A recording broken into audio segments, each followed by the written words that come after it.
ओम शांति। बाबा good morning. आज बाबा के 11 फरवरी 2021 के महावाक्य हैं। बाबा ने सार में कहा, मीठे बच्चे, प्राणेश्वर बाप आया है तुम बच्चों को प्राण दान देने। प्राण दान मिलना अर्थात तमो प्रधान से सतो प्रधान बनना। बाबा ने प्रश्न पूछा, ड्रामा के हर राज को जानने के कारण कौन सी सीन तुम्हारे लिए नई नहीं है? तो बाबा ने उत्तर में कहा, इस समय जो सारी दुनिया में हंगामे है, विनाश काले विपरीत बुद्धि बन अपने ही कुल का खून करने के लिए अनेक साधन बनाते रहते हैं। ये कोई नई बात नहीं है, क्योंकि तुम जानते हो ये दुनिया तो बदलनी ही है। महाभारत लड़ाई के बाद ही हमारी दुनिया आएगी। हमने गीत सुना, ये कौन आज आया सवेरे सवेरे। ओम शांति। सवेरे सवेरे ये कौन आकर मुरली बजाते हैं? बाबा पूछ रहे हैं। दुनिया तो बिल्कुल ही घोर अंधियारे में है, तुम अभी मुरली सुन रहे हो। रखी है ना हम सभी, तुम अभी मुरली सुन रहे हो। ज्ञान सागर पतित पावन प्राणेश्वर बाप से, वो है प्राण बचाने वाला ईश्वर। कहते हैं ना, हे ईश्वर इस दुख से बचाओ। वो हद की मदद मांगते हैं। अभी तुम बच्चों को मिलती है बेहद की मदद, क्योंकि बेहद का बाप है ना। तुम जानते हो आत्मा भी गुप्त है, बच्चों का शरीर प्रत्यक्ष है। तो बाप की श्रीमत है बच्चों प्रति। सर्वशास्त्र में शिरोमणि गीता मशहूर है ना, सिर्फ उसमें नाम डाल दिया है श्री कृष्ण का। अब तुम जानते हो श्रीमद् भगवानुवाच, ये भी समझ गए कि भ्रष्टाचारी को श्रेष्ठाचारी बनाने वाला एक बाप ही है। वही नर से नारायण बनाते हैं। कथा भी है सत्यनारायण की। गाया जाता है अमर कथा। अमरपुरी का मालिक बनाने अथवा नर से नारायण बनाने की बात एक ही है। ये है मृत्युलोक। भारत ही अमरपुरी था, ये भी किसी को पता नहीं है। यहाँ ही अमर बाबा ने पार्वतियों को ये अमर कथा सुनाई है। ये एक पार्वती व एक द्रौपदी नहीं थी, ये तो बहुत बच्चे सुन रहे हैं। शिव बाबा सुनाते हैं ब्रह्मा बाबा के द्वारा। बाप कहते हैं, मैं ब्रह्मा द्वारा मीठे मीठे बच्चों को समझाता हूं। बाबा ने समझाया है बच्चों को आत्म अभिमानी जरूर बनना है। बाप ही बना सकते हैं ना। दुनिया में एक भी मनुष्य मात्र नहीं जिसको आत्मा का ज्ञान हो।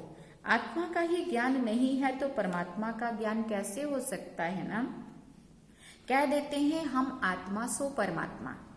कितनी भारी भूल में सारी दुनिया फंसी हुई है। बिल्कुल ही पत्थर बुद्धि है। विलायत वाले भी पत्थर बुद्धि कम नहीं है। क्यों कहा बाबा ने उनको? विलायत वाले भी पत्थर बुद्धि कम नहीं है। बाबा ने कहा क्योंकि ये बुद्धि में नहीं आता है कि हम ये जो बॉम्ब आदि बनाते हैं या बना रहे हैं, ये अपना भी खून और सारी दुनिया का भी खून करने के लिए बना रहे हैं। कितना भारी इससे नुकसान होगा ये सब समझते हुए भी बना रहे हैं। तो इस समय कोई बुद्धि कोई काम की नहीं रही है। अपने ही विनाश के लिए सारी तैयारी कर रहे हैं। तुम बच्चों के लिए ये कोई नई बात नहीं है। जानते हो ड्रामा अनुसार उन्हों का भी पार्ट है। ड्रामा के बंधन में बंधे हुए हैं। पत्थर बुद्धि ना हो तो ऐसे काम कर सकते हैं क्या?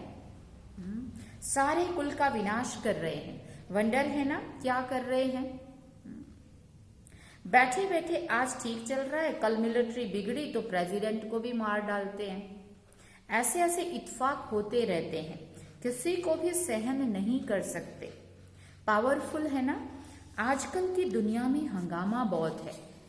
फिर बाबा ने कहा पत्थर बुद्धि भी अथाह है। अभी तुम बच्चे जानते हो विनाश काले जो बाप से विपरीत बुद्धि हैं, उनके लिए विनश्यंती गाया हुआ है। अभी इस दुनिया को बदलना है, ये भी जानते हो। बरोबर महाभारत लड़ाई लगी थी। बाप ने राजयोग सिखाया था। शास्त्रों में तो टोटल विनाश दिखा दिया है, परंतु टोटल विनाश तो होता नहीं है। फिर तो प्रलय हो जाए, मनुष्य कोई भी ना रहे सिर्फ 5 तत्व ही रह जाएं, ऐसे तो हो नहीं सकता। प्रलय हो जाए तो फिर मनुष्य कहां से आए? दिखाते हैं श्री कृष्ण अंगूठा चूसता हुआ पीपल के पत्ते पर सागर में आया। बालक ऐसे कैसे आ सकता है? सागर में पीपल के पत्ते पर श्री कृष्ण अंगूठा चूसता हुआ आया। वैसे थोड़ी होते, एक तरफ जन्म दिखाते हैं और दूसरी तरफ फिर सागर में पीपल के पत्ते पर आया। लेकिन ऐसा नहीं, इसका कुछ भाव अर्थ है कि पूरा संसार चारों तरफ जलमयी होगा। भारत की जो शेप है वो पीपल के पत्ते की तरह हो जाएगी और उस पीपल के पत्ते पर माना भारत में श्री कृष्ण का जन्म होगा। तो उन्होंने फिर दिखा दिया सागर में पीपल का पत्ता और श्री कृष्ण का जन्म। हाँ, शास्त्रों में ऐसी ऐसी बातें लिख दी है जो बात मत पूछो।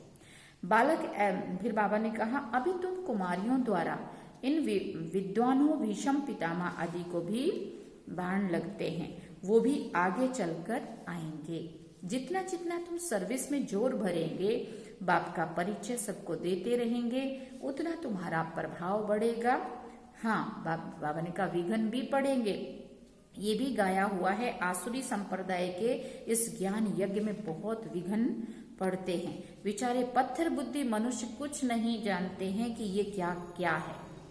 कहते हैं इन्हों का तो ज्ञान ही न्यारा है। ये भी तुम समझते हो नई दुनिया के लिए नई बातें हैं। बाप कहते हैं ये राजयोग तुमको और कोई भी सिखला नहीं सकते। ज्ञान और योग बाप ही सिखला रहे हैं। सदगति दाता एक ही बाप है, वही पतित पावन है। तो जरूर पतितों को ही ज्ञान देंगे ना, तभी पावन बनाएंगे ना। तुम बच्चे समझते हो हम पारस बुद्धि बन पारस नाथ बनते हैं। मनुष्यों ने मंदिर में मंदिर कितने ढेर बनाए हैं, परंतु वो कौन है, क्या करके गए हैं, अर्थ कुछ भी नहीं समझते हैं। पारसनाथ का भी मंदिर है, परंतु किसी को भी पता नहीं भारत पारसपुरी था, सोने हीरे जवाहरों के महल थे। कल की तो बात है ना, कल की तो बात है ना, क्योंकि चक्कर है ना वो ऐसे ऐसे घूम रहा है ना, घूमता घूमता फिर वहीं पे हम आके पहुंचे। कल की तो बात है ना, वो तो लाखों वर्ष क्या देते, सिर्फ एक सतयुग को। और बाप कहते सारा ड्रामा ही 5000 वर्ष का है। इसलिए कहा जाता है आज का भारत क्या है और कल का भारत क्या था। लाखों वर्ष की तो किसी को भी स्मृति रह ना सके। तुम बच्चों को अब स्मृति मिली है। जानते हो बाबा हर 5000 वर्ष के बाद आकर हमको स्मृति दिलाते हैं। तुम बच्चे स्वर्ग के मालिक थे, 5000 वर्ष की तो बात है। कोई से भी पूछा जाए इन लक्ष्मी नारायण का राज्य कब था, तो लाखों वर्ष कह देंगे। तुम समझा सकते हो ये तो 5000 वर्ष की बात है। कहते भी हैं क्राइस्ट से इतना समय पहले पैराडाइज था। अब आप आते ही भारत में हैं। ये भी बच्चों को समझाया है। बाबा की जयंती मनाते हैं तो जरूर कुछ करने आया होगा। पतित पावन है तो जरूर आकर पावन बनाता होगा। ज्ञान सागर है तो जरूर ज्ञान तो देंगे ना। योग में बैठो, अपने को आत्मा समझ बाप को याद करो, ये ज्ञान हुआ ना। वो तो है ही हठ योगी, टांग पर टांग चढ़ाकर बैठते हैं, क्या क्या करते हैं। तुम माताएं तो ऐसा कर ना सको, बैठ भी ना सको। बाप कहते मीठे बच्चे, बाबा कहते मीठे बच्चे, ये कुछ करने की तुमको दरकार नहीं है। स्कूल में स्टूडेंट कायदे से तो बैठते हैं ना। बाप तो वो भी नहीं कहते हैं जैसे चाहो वैसे बैठो, बैठकर थक जाओ तो अच्छा सो जाओ। बाबा कह रहे हैं बाबा कोई बात में मना नहीं करते हैं। ये तो बिल्कुल सहज समझने की बात है, इसमें कोई तकलीफ की बात नहीं है। भले कितना भी बीमार हो, पता नहीं सुनते सुनते शिव बाबा की याद में रहते रहते और प्राण तन से निकल जाए। गाया जाता है ना, गंगा का तट हो, गंगा जल मुख में हो, तब प्राण तन से निकले। वो तो सब है भक्ति मार्ग की बातें, वास्तव में है ये ज्ञान अमृत की बात।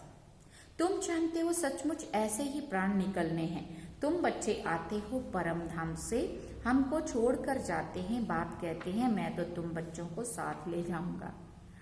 जब हम परम धाम से नीचे आते तो बाबा को ऊपर छोड़ के आ जाते हैं हम नीचे। फिर जब बाबा कहते मैं तो आया हूं, मैं तो तुम सबको साथ ले जाऊंगा, मैं नहीं छोड़ूंगा। मैं आया हूं तुम बच्चों को घर ले जाने के लिए। तुमको ना अपने घर का पता है, ना आत्मा का पता है। माया ने बिल्कुल ही पंख काट डाले हैं, इसलिए आत्मा उड़ नहीं सकती है, क्योंकि तमो प्रधान है ना। जब तक सतो प्रधान बने तब तक शांति धाम में जा कैसे सकती है। ये भी जानते हैं ड्रामा प्लानानुसार सबको तमो प्रधान बनना ही है। इस समय सारा झाड़ बिल्कुल तमो प्रधान जड़ जड़ीभूत हो गया है। बच्चे जानते हैं सब आत्माएं तमो प्रधान है। नई दुनिया में होती है सतो प्रधान। यहाँ किसी की सतो प्रधान अवस्था हो ना सके। यहाँ आत्मा पवित्र बन जाए फिर तो यहाँ ठहरे नहीं, एकदम भाग जाए। सब भक्ति करते हैं मुक्ति के लिए अथवा शांति धाम में जाने के लिए, परंतु कोई भी वापस जा नहीं सकते। लॉ नहीं कहता है। बाप ये सब राज बैठ समझाते हैं धारण करने के लिए। फिर भी मुख्य बात है बाप को याद करना, सुदर्शन चक्रधारी बनना। बीज को याद करने से सारा झाड़ बुद्धि में आ जाएगा। झाड़ पहले छोटा होता है फिर बड़ा हो जाता है। अनेक धर्म है ना, तुम एक सेकंड में जान लेते हो। दुनिया में किसी को भी पता नहीं है। मनुष्य सृष्टि का बीज रूप सबका एक बाप है। बाप कभी सर्वव्यापी थोड़ी हो सकता है। बड़े से बड़ी भूल ये है तुम समझाते हो मनुष्य को कभी भगवान नहीं कहा जाता है। बाप बच्चों को सब बातें सहज करके समझाते हैं। फिर भी जिनकी तकदीर में है निश्चय है तो वो जरूर बाप से वर्षा लेंगे। निश्चय नहीं होगा तो कभी भी नहीं समझेंगे। कितना भी आप जोर लगा देंगे समझाने का, तकदीर में नहीं है तो फिर तदबीर भी क्या करेंगे। तकदीर में नहीं है तो वो बैठते ही ऐसे हैं जैसे कुछ भी समझते नहीं है। भले बैठते होंगे लेकिन जैसे सुना न सुना समझते नहीं है। इतना भी निश्चय नहीं है कि बाप आए हैं बेहद का वर्षा देने। जैसे कोई नया आदमी मेडिकल कॉलेज में जाकर बैठे तो क्या समझेंगे, कुछ भी नहीं ना। यहाँ भी ऐसे आकर बैठते हैं। इस अविनाशी ज्ञान का विनाश नहीं होता है। ये भी बाबा ने समझाया है। राजधानी स्थापन होती है तो नौकर चाकर, प्रजा के भी नौकर चाकर सब चाहिए ना। तो बाबा कहते राजधानी स्थापन हो रही है। इसलिए बाबा जो मुरली में इतना समझाता है, सभी नंबरवार पुरुषार्थ करते हैं ना, माना नंबरवार राजधानी स्थापन हो रही है। बाबा के यज्ञ में, बाबा के कार्य में जो जो जितना जितना सहयोगी बनता है नंबरवार अपना फिक्स करता जाता है। बाबा कहते हैं वहां सभी नौकर चाकर प्रजा सब चाहिए ना। तो ऐसे भी आते हैं। कोई को तो बहुत अच्छी रीति समझ में आ जाएगा, ओपिनियन भी लिखते हैं ना, आगे चलकर कुछ चढ़ने की कोशिश करेंगे, परंतु उस समय मुश्किल, क्योंकि उस समय तो बहुत हंगामा हो जाएगा। देखो थोड़ा भी अगर हलचल हो गया ना, कुछ भी जितना भी अच्छा सा पुरुषार्थ अवस्था बनाई होगी उसमें भी हलचल हो सकती है। दिन प्रतिदिन तूफान बढ़ते जाते हैं। देख रहे हैं ना अचानक अचानक कैसे हो रहा है। कभी सुना भी नहीं था, सोचा भी नहीं था ऐसे अचानक कैसे इतनी ठंडी में इतनी बर्फ में टूटेगी और नदी में बाढ़ तूफान आ जाएगा। इतने सेंटर से अच्छी रीति समझेंगे भी। ये भी लिखा हुआ है ब्रह्मा द्वारा स्थापना, विनाश भी सामने देखते हैं। विनाश तो होना ही है। फिर बाबा ने कहा गवर्नमेंट कहती है जन्म कम हो, परंतु इसमें कर भी क्या सकेंगे। झाड़ की वृद्धि तो होनी ही है। जब तक बाप है तब तक सब धर्मों की आत्माओं को यहाँ रहना ही है। जब जाने का समय होगा तब आत्माओं का आना बंद हो जाएगा। अभी तो सबको आना ही है, परंतु ये बातें कोई समझते नहीं है। बापूजी भी कहते थे रावण राज्य है, हमको राम राज्य चाहिए। कहते हैं फलाना स्वर्गवासी हुआ तो इसका मतलब ये नरक में है, ये नरक है ना। मनुष्य इतना भी समझते नहीं है। स्वर्गवासी हुआ तो अच्छा है ना, अगर कोई चला गया तो दुखी होने की जरूरत नहीं। बाबा कहते पर तो अच्छा है ना। जरूर नरकवासी था। बाबा समझाते मनुष्यों की सूरत मनुष्य की और सीरत बंदर की है, इसलिए नारद को बंदर जैसा दिखाते। सब गाते रहते हैं पतित पावन सीताराम। हम पतित हैं, पावन बनाने वाला है बाप। वो सब है भक्ति मार्ग की सीताएं। बाप है राम। किसी को सीधा कहो तो मानते नहीं है। राम को बुलाते हैं, अभी तुम बच्चों को बाप ने तीसरा नेत्र दिया है, तुम जैसे अलग दुनिया के हो गए हो। पुरानी दुनिया में क्या क्या करते रहते हैं, अभी तुम समझते हो, तुम बच्चे बेसमझ से समझदार बने हो। रावण ने तुमको कितना बेसमझ बना दिया है। बाप समझाते हैं इस समय सभी मनुष्य तमो प्रधान है, तभी तो बाप आकर सतो प्रधान बनाते हैं।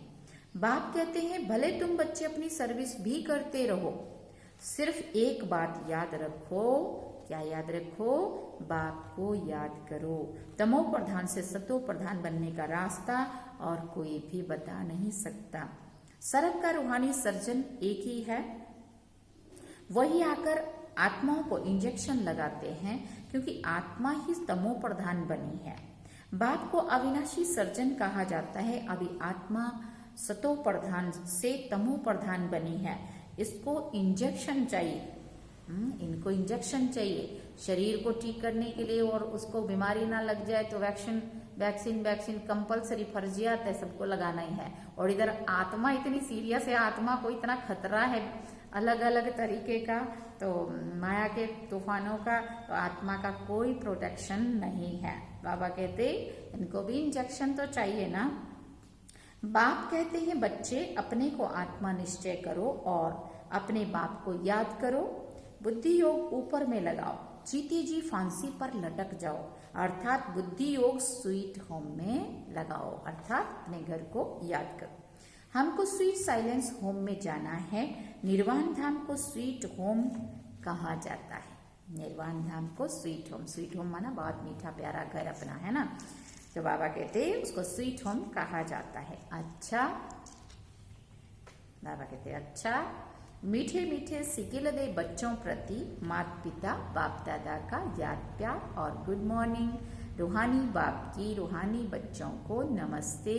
हम रूहानी बच्चों की रूहानी माता पिता बाप दादा को दिलवा जान सीखवा प्रेम से याद प्यार गुड मॉर्निंग नमस्ते थैंक्स बाप।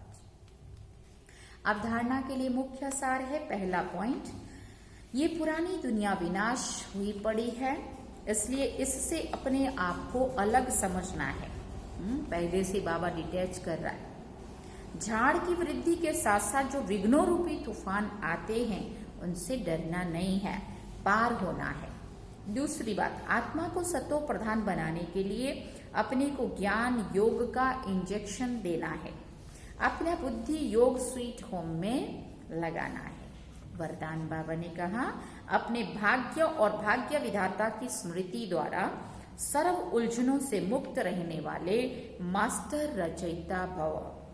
अपने भाग्य और भाग्य विधाता की स्मृति द्वारा सर्व उलझनों से मुक्त रहने वाले मास्टर रचयिता भव।